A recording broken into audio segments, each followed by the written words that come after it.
Some mountains in men are bigger than you think. Some rivers so fast, hell, you can't take a drink. Some burdens so heavy you can't... Hey everyone, this is the Great Northern Prepper. Today's product review that I wanted to go over was the Bersa Thunder 380. Now this is, of course, being a 380, it fires the 380 ACP round, which you can see here. It's going to be slightly smaller than the 9mm, and these are the, I think Golden Spear hollow point round. And I've actually seen some tests done with these, and they actually don't work that well. But I haven't been able to, since ammo has been impossible to find any other home defense hollow point rounds for the 380.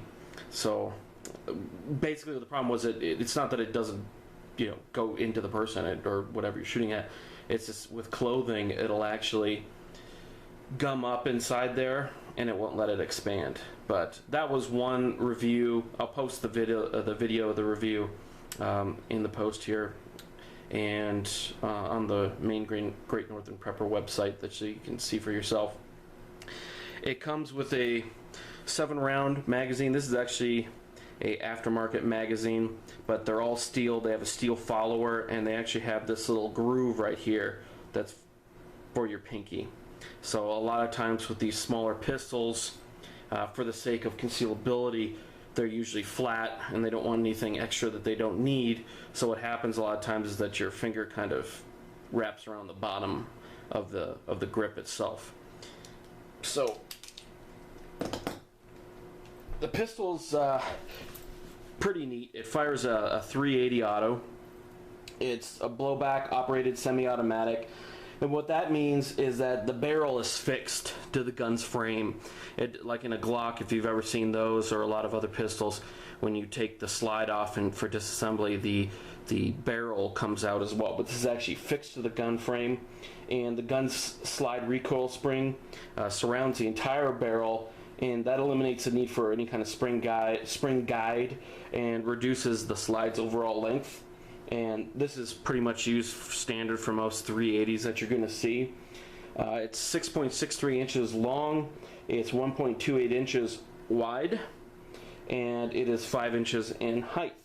Like I already said, it's a 7+1, 7 rounds in the mag, plus 1 in the chamber. You can buy 10-round mags as well, which I have bought some of those. And the barrel's about 3.56 inches. It's got a 6-groove rifling in it. It's a double action.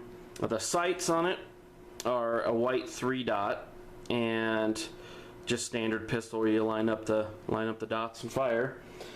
It's without the mag, it's 17.9 ounces. With an empty mag, it's 19.7. But why would you have an empty mag in it? And it's 22.4 ounces when you have it loaded with 1 in the chamber and a magazine of 7 inserted. It's a black anodized frame. It's got a solid rocker extractor and standard style magazine release. The magazine release is just like any other pistol that you're going to find for the most part, where, yep, pretty standard. Let's see here. The top of the slide is kind of nice. It's got this kind of a crosshatch pattern right here. So what that does is reduce the glare off the top of the pistol for when you're aiming down. That you won't have as much of a glare coming off the metal itself. They have ambidextrous thumb grips right there for when you're holding it, or if you're left-handed as well. Unfortunately, though, it is not an ambidextrous weapon. All of the controls, the safety, the magazine release, the slide lock, everything is all right there on the right-hand side. So it's made for a right-hand shooter. And here I'll show you, like when you have the magazine inserted, it allows you to kind of have your pinky have something to hold on to. Now these are really good for women or men with smaller hands, but it's actually big enough where people with normal size hands or even large hands can still, pretty much operate it pretty well. It's not as small as some of the Kimber or the Sig 380s or even the little 9mm like super subcompacts. But so this is a little bit more in the line of like a subcompact Glock, but not as wide. But it works pretty good. I bought it for my wife. She wanted something. I tried to get her into a 9, but she wanted a 380, and actually, it's a really fun gun to shoot.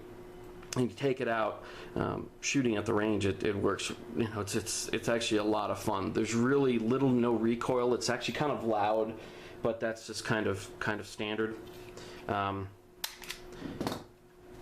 It's a double action trigger, unless of course when you cock it back, it will go into single action with the safety. As you can see, it's on red. So when you actually go down to safe, it'll pop the hammer back. The double action trigger is 8 pounds, while the single action is just under 4. The trigger pull length for when it's in double action is 3/4 of an inch, and the trigger at an 1/8 of an inch of pull on the single action mode, and the sear tripped at about within the next 1/16 of an inch after that. This is reading a few of the reviews that are out there just to kind of get the exact specs on it.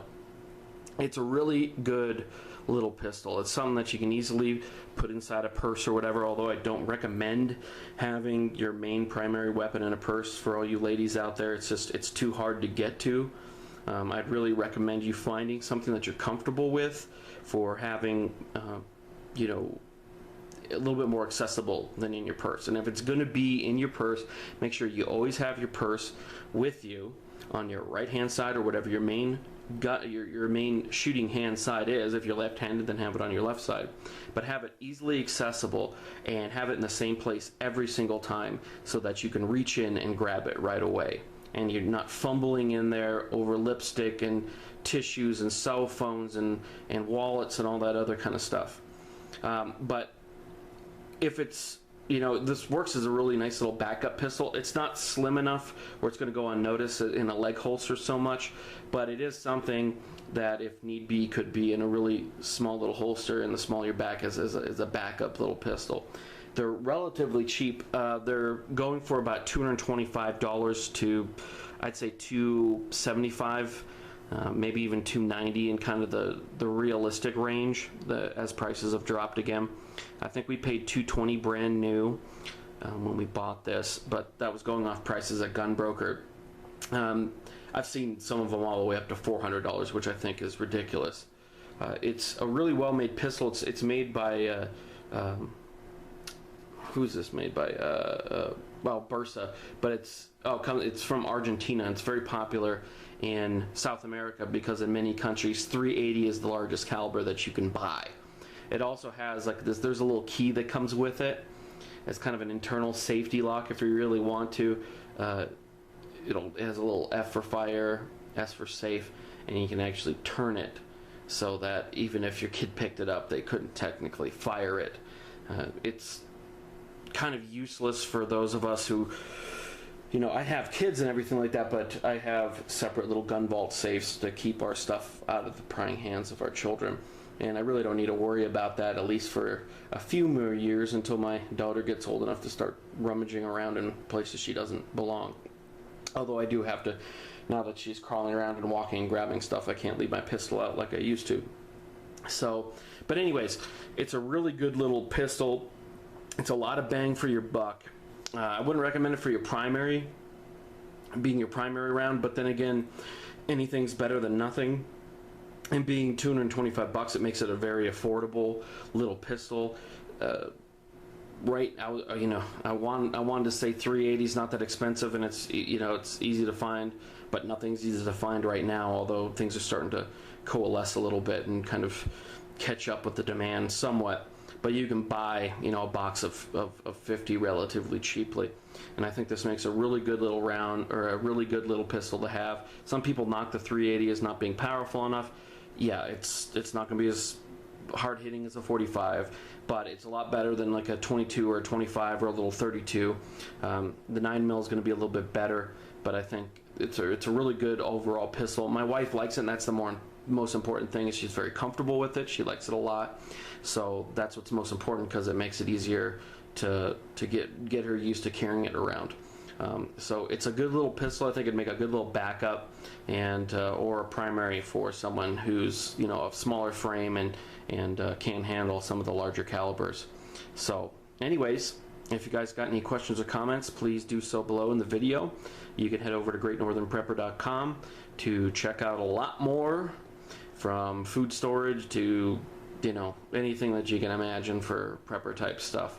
We're also on Facebook and Twitter, so yeah, and on iTunes as well for my podcast. So anyways, the Great Northern Prepper is out, and thanks for your time. I wore out my shoes in that wrong way to run. I blistered my skin working hard in the sun. Supper's almost over and I done cleaned my plate, and there's a light shining yonder, boys, I don't think I'll wait. I'm a laid back one and I've been one so long. I ain't perfect, you can tell by my songs. Brothers, forgive me for all of my wrongs. The good Lord, He's calling and it's time to go home. I hear Him calling and it's time to go home.